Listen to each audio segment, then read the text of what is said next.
Jets coming. Carr put some air under it. Wide open his legs for the touchdown. Miraculous. No, he didn't.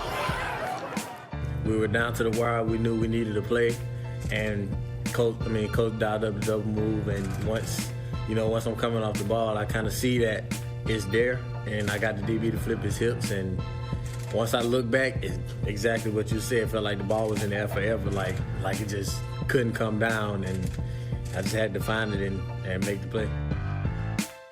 Just win, baby. Raiders last-second Hail Mary to pull off a huge W at MetLife Stadium. Welcome into Raiders Game Day, presented by America First Credit Union. Erin Coscarelli alongside my guys, Marcel, Reece in the all-black, looking great.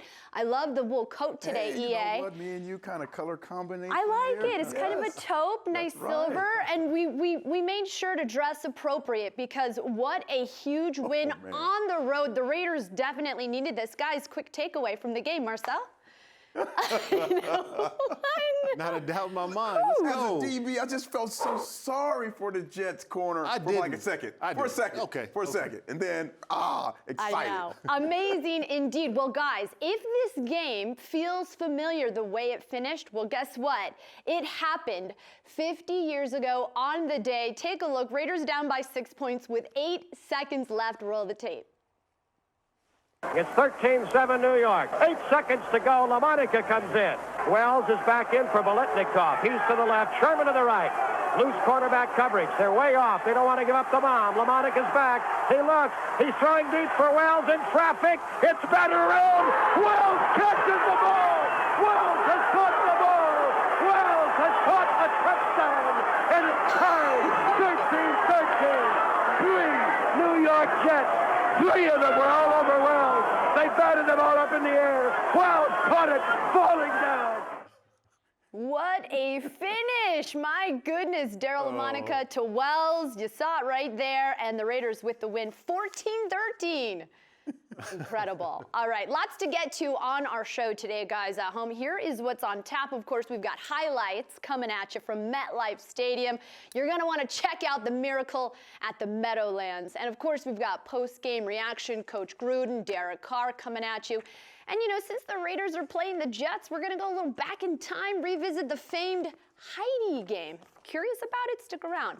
And Raiders' old friend, Phil Rivers, and his new team. We're going to preview that Colts game next week. But first, let's get you back to the Meadowlands, where the Raiders looking for their first road win in 5 contests against the Jets, missing a couple starters. Not going to have Josh Jacobs, not going to have Jonathan Abram.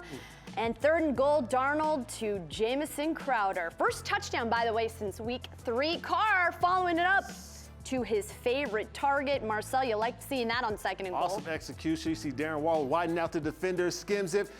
He tones it down just a little bit, EA, so the safety can't hit him. And DC threw an awesome ball right to him. Absolutely. 6 catches, 79 yards, and a score in the first quarter alone. 3rd and 3, Darnold to Crowder. Yet again, this play before LaMarcus Joyner actually left with injury. But EA, how about it? Trayvon Mullen. You know what? Here's a guy that always finishes well, playing some press the technique. Great job of getting his hands back and eyes back. One-handed INT for another outstanding interception by Trayvon. He said, give it to me. And how about number 83, Carr's favorite target, targeted 17 times in this game. Greg Williams did not have an answer for number 83. So there you go, right there. Darren Waller's just a special man. We know this. On the route, strong in the finish. Absolutely. As we take you to the 3rd quarter now, 2nd and goal. Carr says, I'm going to do this myself. He wants in. That would be his first rushing touchdown of the season, guys. Love that aspect of his game. We need to see more of it, more consistency. But again, great job getting to the edge and finishing with the ball over the pylon. Exactly. 24-13, Raiders up by 2 scores. 1st and goal, Darnold with the 4-yard touchdown rush. Going for 2, as you can see right here. 2 point try. Too easy. Too easy. Denzel Mims gets in on the action, and the Jets pull within 3. 3rd and goal we go. Ty Johnson runs it in for the score. 28-24. Not looking good here, guys. I don't know. And the pass to Nelson Aguilar, not good, incomplete. And that is a look of concern by Derek Carr, but not so fast. The defense keeps him in. 13 seconds left. They find the rookie. Hey, fastest guy on the field. Let's get him open. Let's get him in single coverage, one-on-one coverage, and have him beat his man that's across from him, and he did it. Henry Ruggs III, our rookie, helps win the game for us when we needed it. And we'll talk. Protect the quarterback. Yes. We'll talk more about Ruggs and what he was able to do for the team today. 31-28 is your final score. You see 3 touchdowns by Mr. Carr himself. Darren Waller with an absolute monster game, 13 catches, 200 yards. I hope you guys had him on your fantasy team. How does Coach feel about this game? We're going to hear from Coach Gruden after the break. Don't go anywhere. Raiders Game Day. We'll be right back. This has been brought to you by Allegiant, the official airline of the Las Vegas Raiders. Low fares, nonstop flights. Book now, only at Allegiant.com. America First Credit Union, the official credit union of the Las Vegas Raiders. Coors Light, an official beer of Raider Nation made to chill. Cox, proud partner of the Las Vegas Raiders.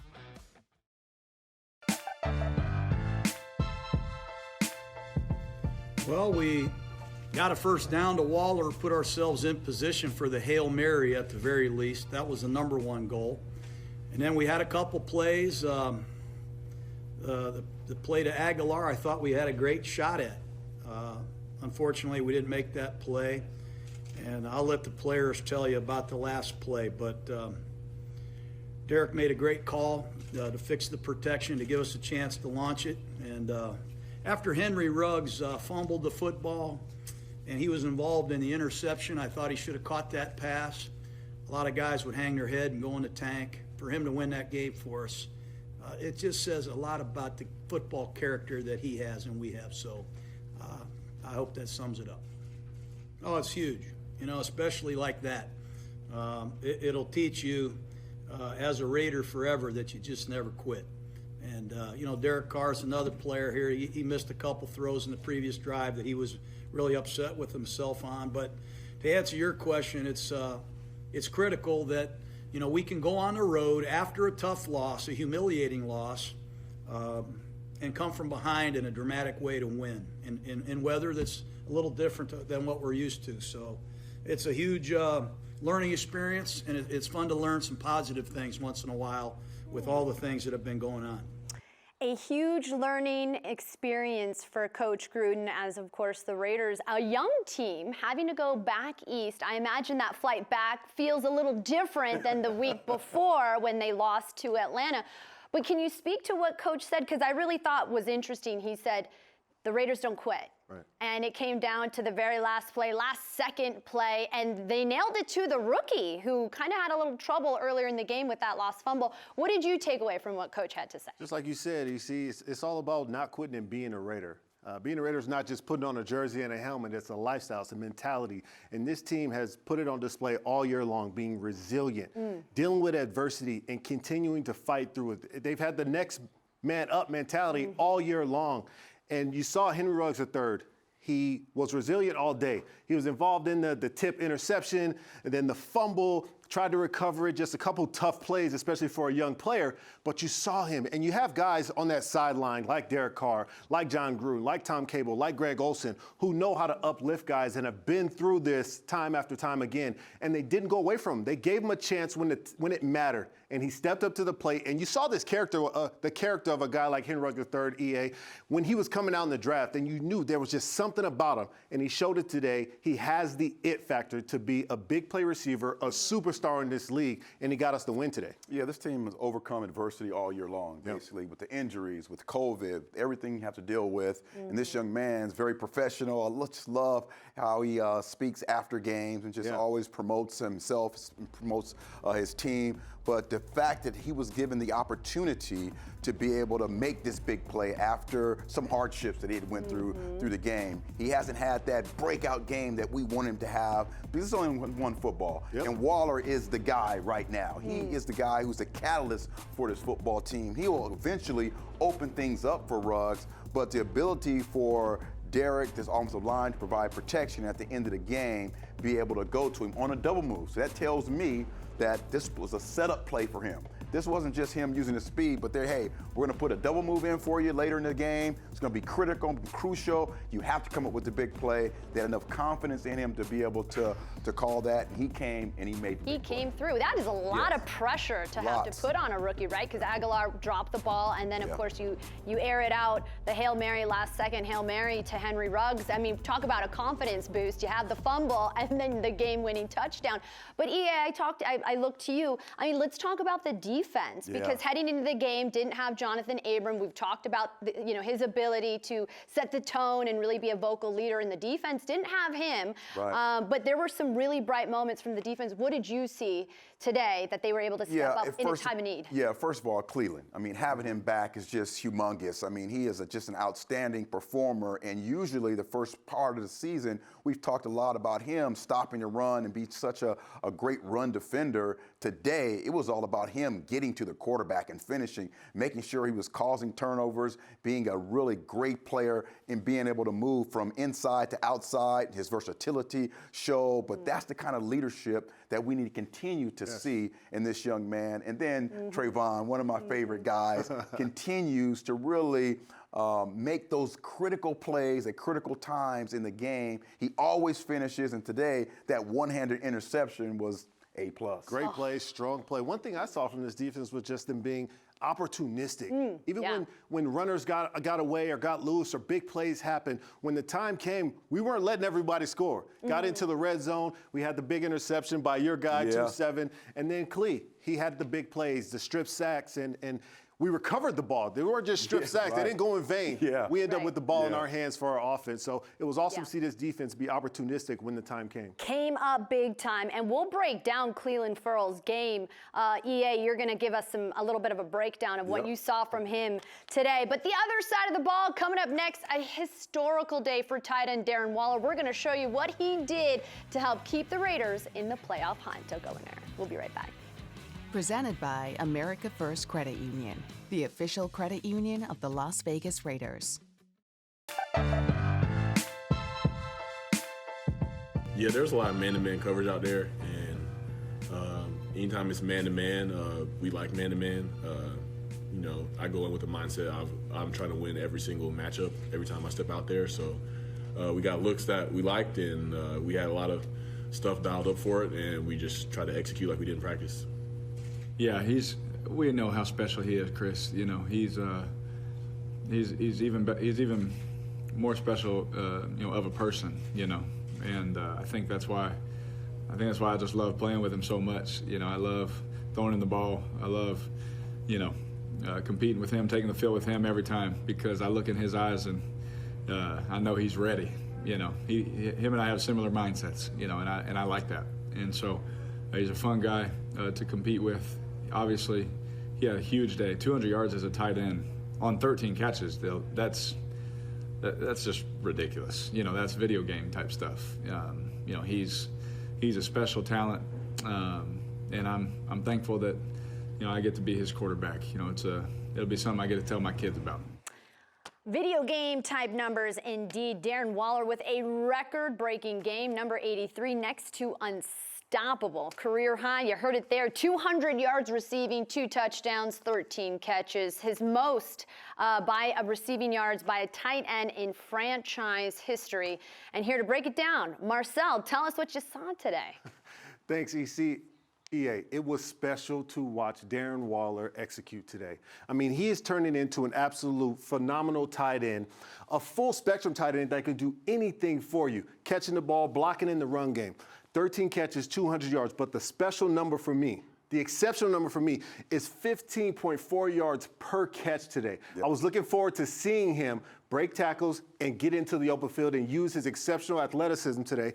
And as we roll here, one of his 2 touchdowns today, he has the mismatch right away. You know it's man coverage. And I've personally played in the Greg Olsen offense where it says, if you got the mismatch, Derek, don't worry about it, go to him. Runs a simple hitch, a great hitch route, one-on-one coverage. You can't make the tackle in the open field. Right. First of all, as a defender, you're out here by yourself. Yes. And again, you know, he's so athletic. He's so good after the catch, the little move here. So if you're a smaller DB, you're not going to be able to put your hands around him. Overall package right here. But as you and me talk about all the time, he still has so much room to go. Absolutely. The great thing about Darren Waller is, as a teammate, he helps you out. He's going to help Josh Jacobs, D. Book, Jalen Richard, Henry Ruggs III, Hunter Renfrow, Derek Carr. He helps all these guys out because no matter who your defensive coordinator is, no matter who your playmakers on defense, you have to account for 83, and he's not taking any plays off. If you're faster than him, he's bigger and stronger than you. If you're bigger than him, he's faster than you. He's a matchup nightmare, and I love watching this man play, watch it execute, and it couldn't happen to a better guy. I mean, just all over the place, and he lines up left, he lines up right, he's in motion sometimes, so defensively, it's a nightmare because you're talking about formation, and all of a sudden the ball snapped and you don't know what you're doing. I'm gonna ask you this, EA. Have you seen a tight end like that? I haven't. And still, I'm waiting to see what he's gonna turn out to in the next couple of years. And I'm gonna go one further. Have you had a guy go for 200 yards on you, EA? No, I have not. It was awesome to see this man go out there and individually have the game that he had in order to help us get a big win that we needed today. And the reason why EA hasn't seen a tight end go for 200 yards receiving is because it's only been done 4 times in NFL history. And even more remarkable, considering the Raiders didn't have Josh Jacobs, Darren Waller, this man needs to go to Pro Bowl. Vote if you can. All right, coming up next, big day for Clelin Ferrell, who got it going early for the Raiders defense. We're breaking it down. Don't go anywhere.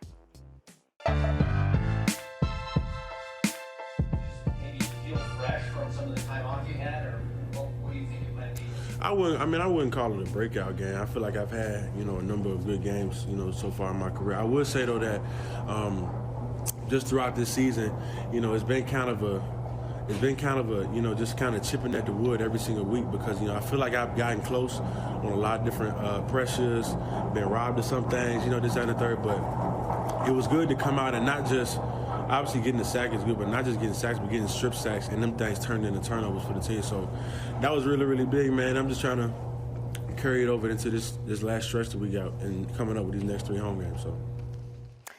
And welcome back into Raiders game day. Didn't have tone setter Jonathan Abram for the defense today, but the Raiders did have a guy by the name of Clelin Ferrell. Cle had not 1, but 2 strip sacks in his return from the COVID-19 list. As I send it over to you, EA, break down a little bit of his game, what you saw out of Mr. Ferrell today. Without a doubt, Aaron, he had impact plays a day. Welcome back, Clelin Ferrell. He's a guy you never have to worry about getting after it and staying after it. Let's roll it.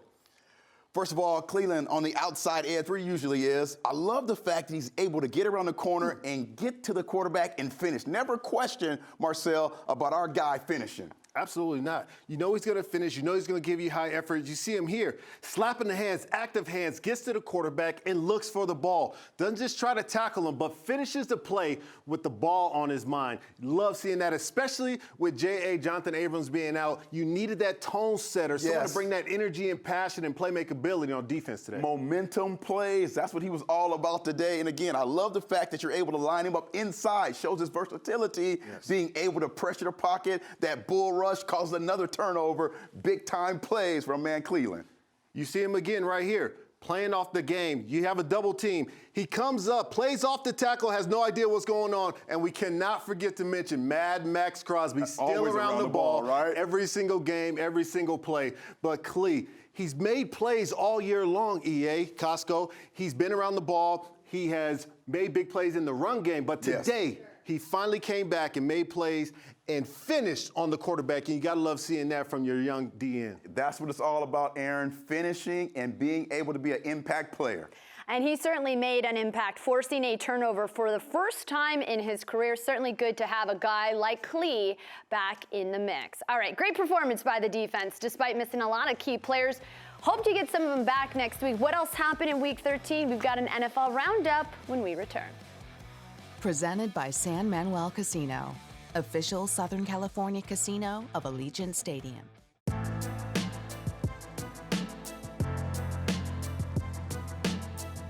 Welcome back into Raiders Game Day here inside our Intermountain Healthcare Performance Center. You're taking a look at our field house over in Las Vegas as the Raiders beat the Jets on their home turf for the first time since 1996, breaking a 6-game losing streak. What else happened in the NFL, you asked? You guys are asking later.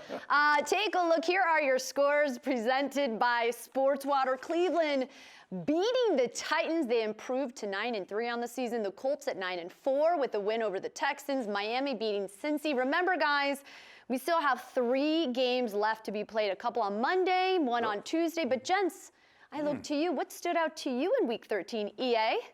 The Giants in Seattle. Giants. Wow. I mean, what a turnaround for the Seattle team that was predicted and was planned like Russ was going to be the MVP, and this team was going to probably be the #1 seed. And right now, the Giants, without Daniel, playing big-time inspired football. That's just shocking. Colt McCoy leading them over Seattle. That is extremely surprising to me. You talk about DK, I think every chance you get. You just think he's a talented wideout. DK is a phenomenal receiver. Yeah. You give a lot of specimen. He's a great athlete. They have great playmakers on that team. Yeah. That defense is really struggling, though. Defense is struggling. Yeah, for sure. That's surprising to me. What about the Pats game? Anybody 45? find that? 45 points. And a donut, too. And a donut. Big time. Man, right? Hey, they're and how are they getting it done? Finding a way to get it done. 69 passing yards for Cam Newton. You would think by this time this team would be buried, but they continue to keep pushing along and pushing along. I think it's just an example of a well-coached team finding ways to get it done. Yeah. Those other intangibles, 2 special teams touchdowns, big stops, timely stops by defense, offense just doing enough to get it done, playing winning football, not losing them the game. Just a well-coached football team. Absolutely. Billy B, got to give love to Mr. Belichick. All right, well, let's take a look at the current AFC playoff picture. Raiders, by the way, still very much in the playoff hunt. You see right there at that 8 spot, 7 and 5. And look, let's not forget, who do we have on deck? Let's show you the remaining schedule, because as you can see in that wild card area, it's the Colts and the Dolphins. And what do you know? We've got the Colts and the Dolphins, week 14, week 16. Who do you think might be the more challenging on our schedule, gents? The Colts, because they're the next one. Absolutely. And they have situations that are really going to put us in a bind. Don't score a lot of points, guys, but defensively, they just have playmakers, particularly at the linebacker spots. Those guys are fast. They have different variety of linebackers. Some guys who are great in pass coverage. Some guys who are great in rundowns. I mean, this is a terrifically coached football team. Frank Reich has done an absolutely fantastic job, and we all know Phillip Rivers is probably going to be a Hall of Famer, been around forever. Don't give all your golden nuggets away, because we're going to be previewing the Colts in a moment. So I'm going to get both their takes on what to look for with the Colts on deck. But coming up next, we've got Under Further Review. Marcel, EA, they're chopping up some topics around the league. You're not going to want to miss this. We'll be right back.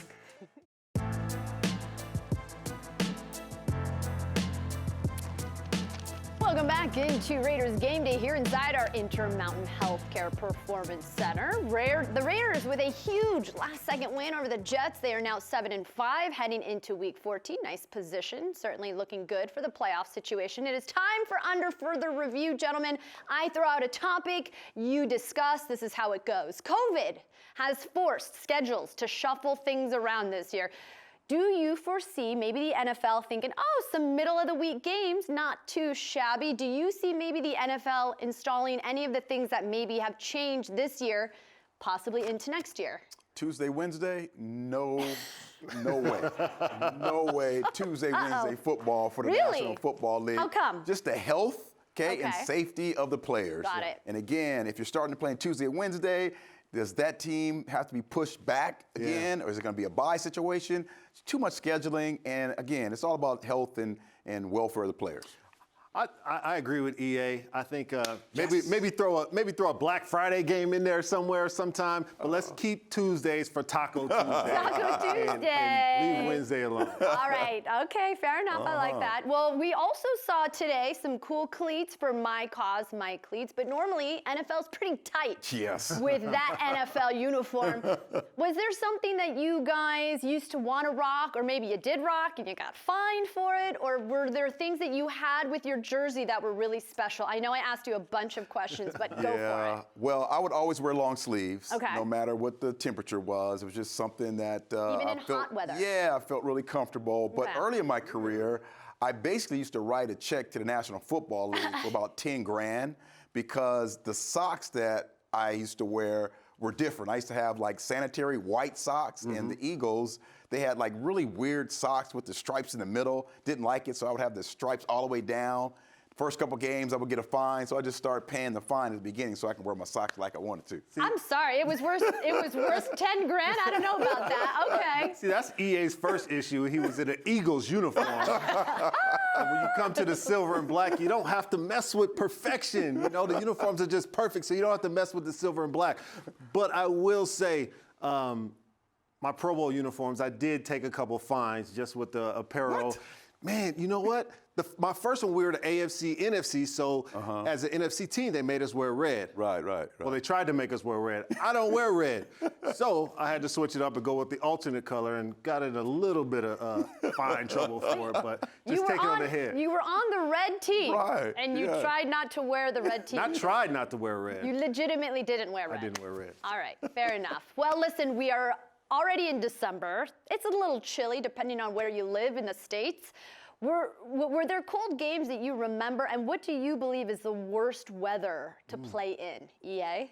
Well, for me, I used to like the wind because I like the wind because it affected the offense and how the ball came out. So it was great for me. I wanted windy. We need to do this on a two-shot because Marcel's not happy. Yeah, I love the wind. The quarterback is thinking I can't throw the ball, so it's an easy day for cornerbacks. I'm the exact opposite. Well, you know, I didn't mind the wind because that means we were running the ball a lot, and D-Mac and I knew that we were going to have a heavy dose of two-back run when the wind came in.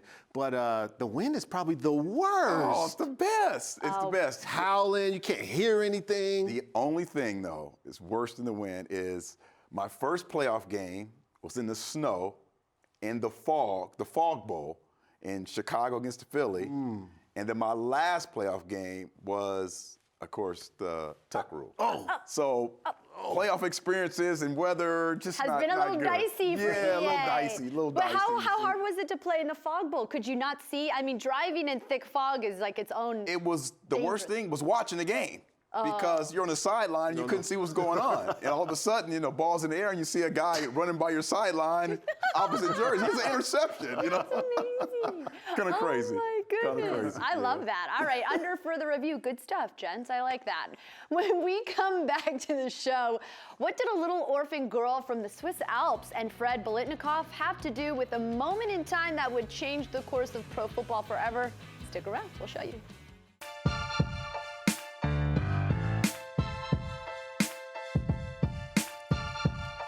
The Raiders and the Jets can't get together without taking a look back at the infamous Heidi game back in 1968, a pivotal moment in the history of pro football that would forever change the way we would watch sports on television. From the Oakland Coliseum, the House of Horrors, NBC aired one of the AFL's great rivalries. Darryl LaMonica's Raiders hosting Joe Namath's New York Jets. The game evolved into an epic seesaw battle best told by the legendary voice of John Facenda. The lead changed back and forth 6 times before the score was finally tied at 29-all. Then the Jets' Jim Turner kicked a 26-yard field goal, and the Jets had the lead with 1 minute 5 seconds left. At 7 p.m., NBC had scheduled a kids' movie named Heidi. It was determined to air Heidi at 7 o'clock. And if football wasn't over, we would still go to Heidi at 7 o'clock. NBC executives wishing to stay with the game failed in their frantic efforts to contact the broadcast center. Thousands of concerned viewers had flooded the phone lines and blown out the switchboard. I thought, well, I have not been given any countermanding order, so I've got to do what we agreed to do. While Charlie Smith gained 20 yards, the network televising the game made the classic blunder. NBC turned off the uncompleted game in favor of a kiddie special called Heidi. The guy pushes the button at 7 o'clock and away they went. And here's the game going right down the crapper. And I breathed a big sigh of relief. I'm sure I was the only person in the country who did. While NBC viewers, except those on the West Coast, were subjected to Heidi frolicking among mountain goats, the Raiders made goats of NBC. Monica to Charlie Smith, and he scores! What a game! On the subsequent kickoff, Jets teammates collided.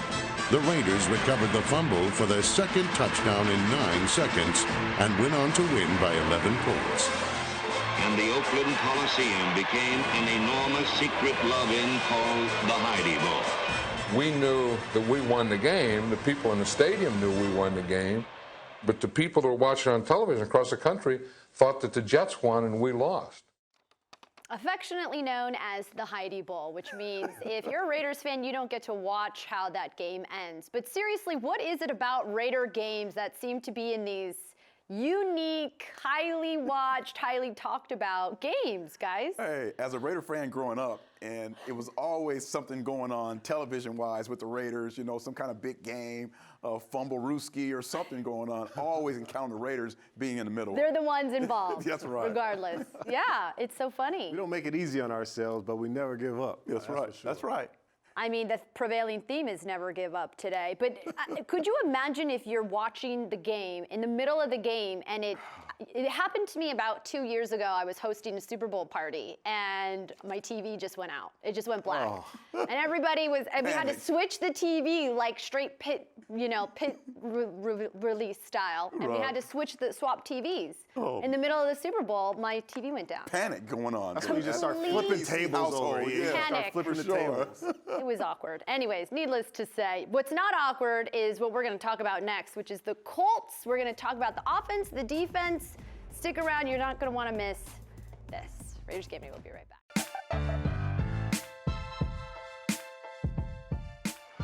How much time's going to be left on the clock for Phillip Rivers in the offense? And we've seen a couple of defensive stands here today. That's why they don't do it. Covered by the Colts. I mean, that's hard to watch if you're a Raider fan and you wanted the Colts to win. Right there on the goal line, Deshaun Watson with the fumble. Colts end up winning it 26-20, and that's a wrap. Of course, we showed you that because the Colts are the Raiders' next week's opponent. A huge game with lots of playoff implications, of course, with the Raiders still in the hunt. And it's with a guy we know really well, Mr. Phil Rivers, right? Within the division now, of course, wearing a different jersey. But when you think of the Colts, this was a team that sacked Deshaun Watson 5 times. Justin Houston had 3 of those. Yes. Let's talk offense first, and then I want to get your take on the defense, EA. But when you think of Phillip Rivers and this Colts offense, what do you think? It's a veteran quarterback, but more importantly than Phillip Rivers, they have a group of young backs who really can run the ball hard. They finish all their runs. They have a really good offensive line. But I feel what it comes down to is us being fundamentally sound and playing a Raider brand of football. Our DBs are going to have great eyes. Our defensive line is going to have to continue to be very active, EA, and active hands and be very resilient like they always have been, and be strong and finish Phillip Rivers, because you know he's going to try and hang in there as much as possible. But once you start hitting him, once you get him down, he's going to get anxious. He's going to get angry. And when he plays angry, we always end up on top. Yeah, one of the things, fundamentals, going to be very important this week. This team will force you to be fundamentally sound on defense, making sure you contain the football, making sure you tackle, no yards after catch. Pittman, their young player from USC, is a really quality young player to go along with T.Y. Hilton, who's an explosive player. They're going to try and get him in one-on-one situations and have him run away, run across field. They do a lot of things with T.Y. Hilton and Pittman, and then the running game is there. Like Marcel was talking about, the running game is so strong. They have a multiple backfield sets, so very, very important for our defense to tackle well and get after Phillip Rivers. You know he's not mobile. Got to really do a great job of collapsing the pocket. Like you say, just be gap sound, fundamentally gap sound. Stay in your gaps, do your job, and tackle, tackle, tackle. These runners are sneaky good. They're very, very explosive. They run hard.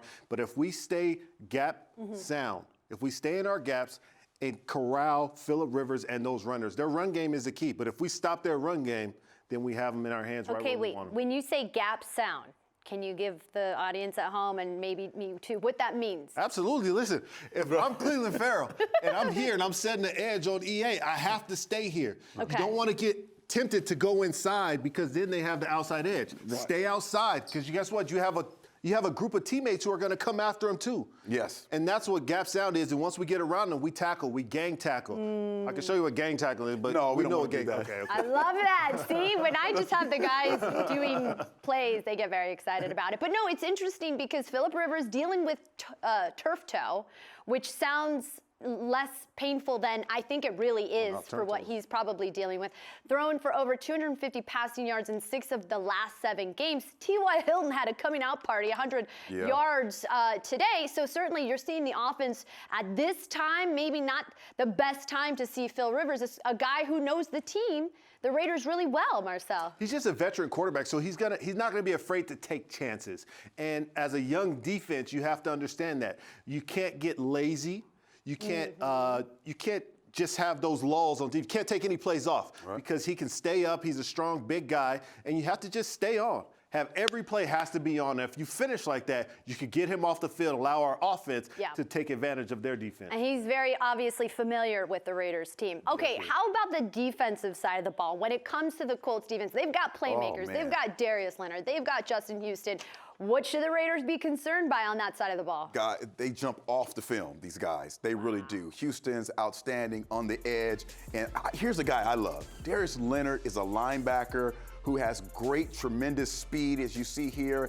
He attacks the quarterback. He attacks receivers. He attacks tight ends. He's a smaller guy, but he's the new kind of breed of linebacker. Fast, really physical, aggressive, and he is the catalyst, the bell cow of that defense. So he's going to kind of get it going. He provides the juice for this football team. But again, their front seven is really dynamite, and sometimes they play with kind of a no-name type of mentality. Just everybody gets to the ball, everyone runs, and they really feed off of each other. Very, very dangerous defense. They do hang their hat, EA, on that underdog mentality. But Justin Houston is a guy that we're very familiar with, played for the Kansas City Chiefs in our division for a very long time. They do have a really good front seven. But what this game is going to come down to is our offensive line being able to have one of those games where they just take over early and often. Just set the tone, hit them in the mouth, and make them make the business decision. Hopefully we get some guys back. Hopefully we see Trent Brown back in the lineup. Hopefully we see Josh Jacobs back in the lineup. Get our whole group of runners in that backfield and be able to rotate. But guess what? We have the opportunity to take it to them. This is why we play the game. They feel that they're good. We feel that we're good. Who wants to have that spot in the playoffs? Let's see what happens. Absolutely, and we're going to get them here on our home turf. Absolutely going to be a fun one next week. All right, well, we can't close out Week 13 until we pick out our Monday night games. It's a doubleheader, by the way, which, of course, is Washington Steelers, Bills, and Niners. It is time for Who You Got. We also have a Tuesday game. I'll go first. This is kind of a no-brainer for me. Give me the Steelers. They haven't dropped one yet. I'm 10-5. Got you close, EA. Yeah, you guys are doing close pretty on well. your tail. Right on you. I'm going with the Steelers as well. I don't think they get their loss this week. So you guys expected me to go with against the Washington, Steelers? right? No way. Going with the Steelers and Big Ben, Juju Smith-Schuster. Defense can play well. They haven't played a perfect game. They're undefeated, but they haven't played a perfect game. So look for this team to try and straighten it up before the playoffs. When you say they haven't played a perfect game, and we talked about this last week, where do you see their strongest weakness? Well, right now, I just think that they make too many critical errors on defense and just allow critical third down so the team can possess the football. And they don't have the ability, really, at this point, to run the football effectively, consistently. They can throw the ball all over the place. They have tremendous receivers, but they just haven't been able to run the ball consistently yet. And we hope that counts when they face us in the playoffs. We hope that's still an issue. Exactly. They have really, really good playmakers on the edge, like the receivers, as EA pointed out earlier, and they are not running the ball well. You always think of the Steelers as one of those hard-nosed, tough football teams, but they are not running the ball particularly well. And going against our defense, I believe we would stop their run and put them in a tough position because we can score points with them. And you see, teams are always, if you watch the Steelers games, teams are in the game. They're not blowing everyone out, and they give them a a chance to win. They're young receivers. They're just making really timely plays when they need them. They might not have James Conner. Likely he's still on that COVID list. So should be an interesting one for sure. Steelers and Washington. All right, a doubleheader. I told you, Bills taking on the Niners. I will go first. We had trouble beating the Bills, so give me the Bills. I say they take the Niners. How about you guys? I'm definitely going with the Bills as well. Young quarterback. They have a really good receiver. They have a really good receiver in Diggs. I think they take it to the Niners. He's going with the Niners. I know they take it to the Niners. You're going with the Niners, I'm right? going with the Niners. Oh, we're going to be tied up, America. I didn't know you were for sure. We're tied up, America. Know how it is. That Niners defense is getting healthy again. They're playing well. And again, although I hate to say this, the Niners are kind of on that road. They're feeling themselves a little bit. Seattle's kind of slipping back. The Rams are whatever. They just beat the Rams last week. 49ers in this one, and I'm just going to pull away, guys. You know what happened last time. Exactly. He had a different say than we did. We gained a gain on them. No, I just tried to help you guys out. All right. I tried to help you guys Please, out. I know you better than that. Tuesday Pedal to the night, metal. we still have one more Who You Got. Tuesday night pick'em is Cowboys taking on the Ravens. This one's tough, but I'm going Ravens, guys. This Come on. You say this is tough? For the audience. Aaron, come on now. We got Baltimore Ravens, America. I think they get Lamar Jackson back, and they get back on track against the Cowboys. All right, let's make it 3 in a row. Ravens. All right, 3 in a row, clean sweep. You say it's a no-brainer. Where do you see the Cowboys having their biggest struggles? Well, the Cowboys have issues all over the place right now. The coaching staff is up and down. The trick plays are not working. The quarterback instability. The running game is up and down. This is just a very inconsistent football team that has a lot of questions going into the next couple years. So again, hopefully Dak gets back and is healthy for his sake. But this Cowboys team right now is really struggling. I'm not even sure if they have the right coach. He's been there not even a year, and people are calling for his job. He's on the hot seat. And make no mistakes about it, I'd love for the Cowboys to knock off the Ravens for us for playoff implications. Just, I don't feel like it can happen. They're dealing with a ton of issues, just like EA pointed out just a second ago. Their O-line is always banged up. They don't necessarily even know what they want to do or can do at the quarterback position with Dak out. And they're just struggling. Amari Cooper, their receivers make plays here and there. Ezekiel Elliott is struggling because their O-line is hurt, and their defense just has holes everywhere. People are running, they're just gashing them and gashing them. So at the beginning of the year, they were.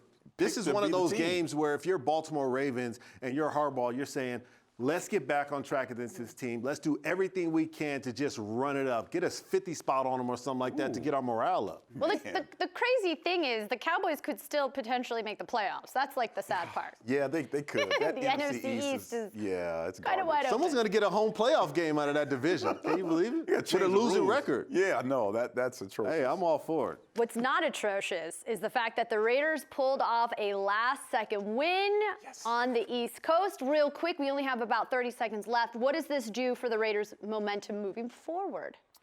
Well, I think this is going to be a great week coaching-wise because you can coach like you lost a game, basically, because there's so many areas to improve on, and particularly defense. You see those spots. You see those opportunities. They'll have a great week of practice. We see this team continue to win games in different ways, and it's awesome to see. Let's continue to grow while we win games. That's a wrap, you guys. Thanks for watching. We'll see you next week. This has been brought to you by Allegiant, the official airline of the Las Vegas Raiders. Low fares, nonstop flights. Book now, only at Allegiant.com. Brought to you by Modelo, setting the gold standard for authentic Mexican beer since 1925. Modelo, brewed for those with a fighting spirit. Brought to you by Credit One Bank, the official credit card of the Raiders. Twitch, the official live streaming partner of the Las Vegas Raiders.